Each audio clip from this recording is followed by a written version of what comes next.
Saya mau tanya kepada antum. Ini antum kan ngaji nih. Ya. Orang Syiah mengatakan bahwa Al-Quran sudah ada pemalsuan dan tidak terpelihara lagi. Perkataan mereka ini menentang Al-Quran, menentang ayat yang mana? Menentang tentang terpeliharanya Al-Quran. Allah berfirman apa?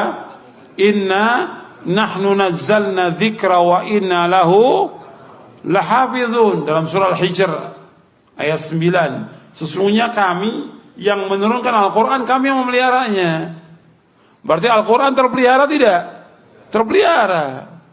Gak ada yang berubah satu huruf pun juga, tidak ada. Terpelihara Al-Quran.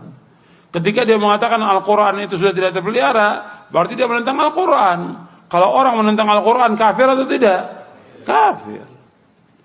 Bahkan di antara mereka ada menulis kitab. Seperti antum lihat di halaman 91, An-Nuri At-Tabrizi dalam kitabnya Faslul Khitab fi Itsbati Tahrifi Kitab Rabbil Arbab. Jadi An-Nuri itu telah menyebutkan dalam kitabnya khusus Faslul Khitab.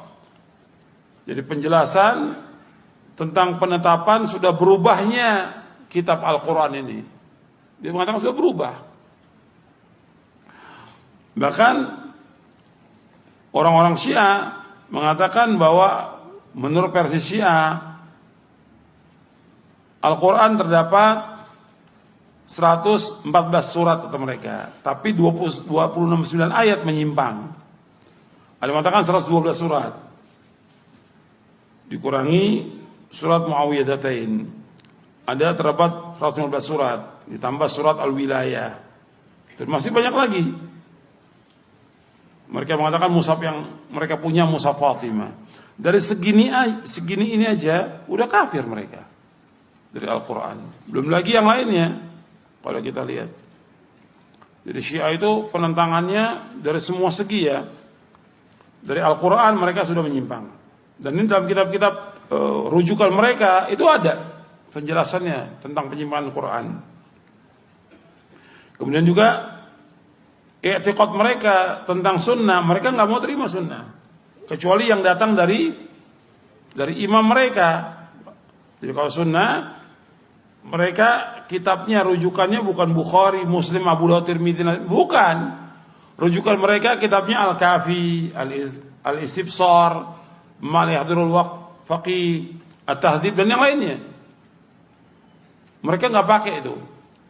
Mereka pakai kitab Sahih Bukhari atau Muslim kalau mereka berhujah untuk menundukkan Ahlus Sunnah. Mereka pakai itu. Tapi selain itu mereka nggak pakai. Mereka nggak pakai tentang keadaan para sahabat yang disebutkan di Sahih Bukhari dan yang lainnya, nggak pakai mereka.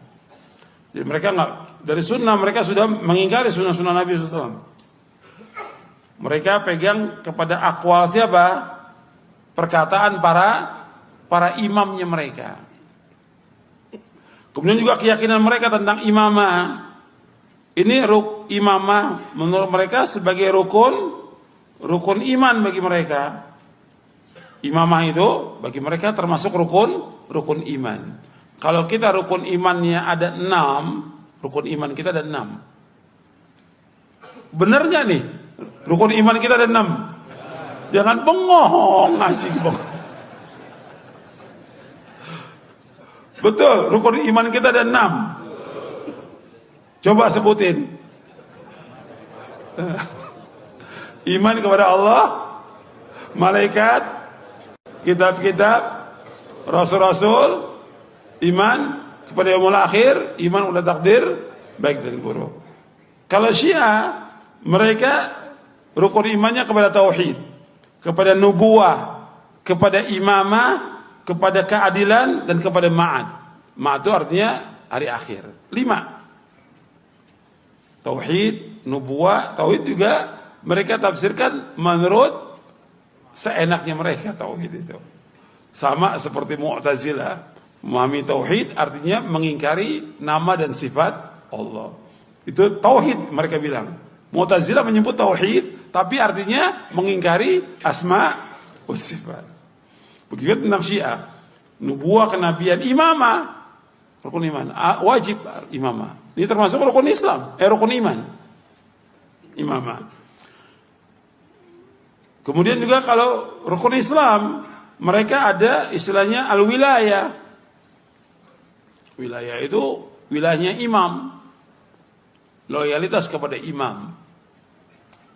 Ini juga udah kufur yang seperti ini. Mengingkari rukun Islam, mengingkari rukun iman. Kemudian juga mereka mempunyai keyakinan kepada imam. Imam itu maksum. Imam maksum. Kalau menurut Ahlussunnah yang maksum siapa? Para nabi dan para rasul alaihi wassalam. Imam enggak maksum. Tapi kalau bagi mereka imam itu maksum, enggak pernah salah bagi mereka. Ini udah sesat ini. Pemahaman seperti ini. Jadi mereka imam itu bisa bebas melakukan apa saja. Sama seperti Tarekat Sufiyah mengatakan wali-wali itu maksum, sama. Jadi kesamaan, kalau kita lihat kesamaan Syiah itu sama dengan Tarekat, sama dengan yang lainnya sama.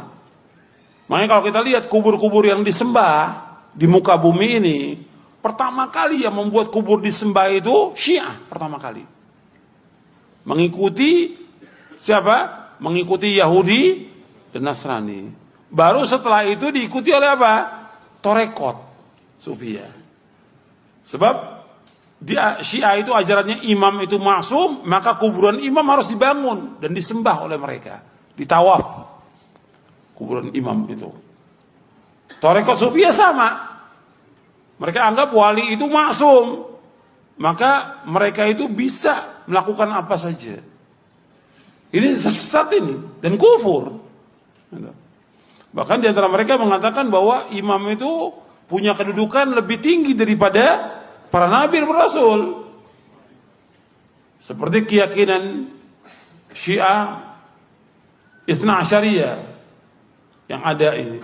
Imamiyah seperti Khomeini.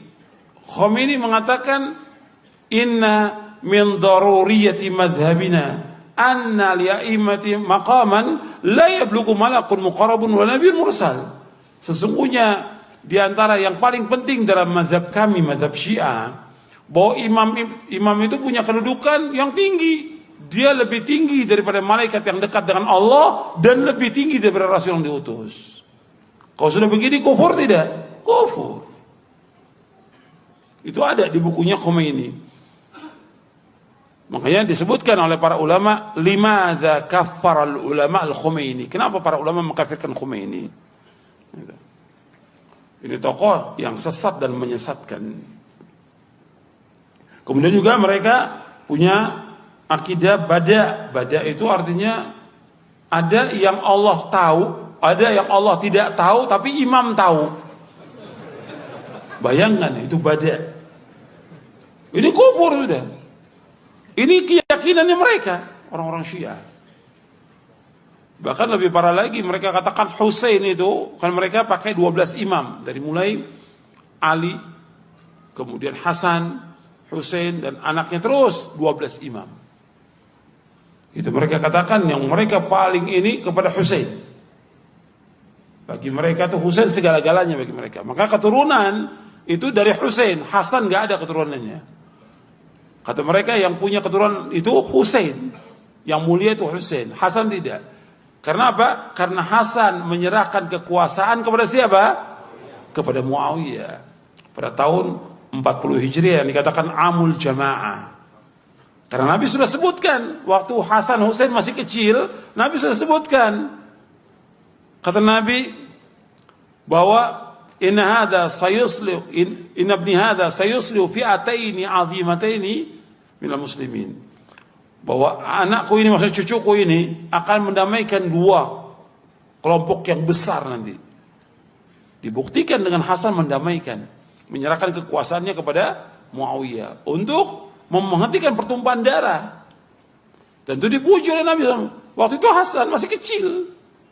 Dan terbukti pada tahun ke-40 Hijriah yang dikatakan Amul Jamaah.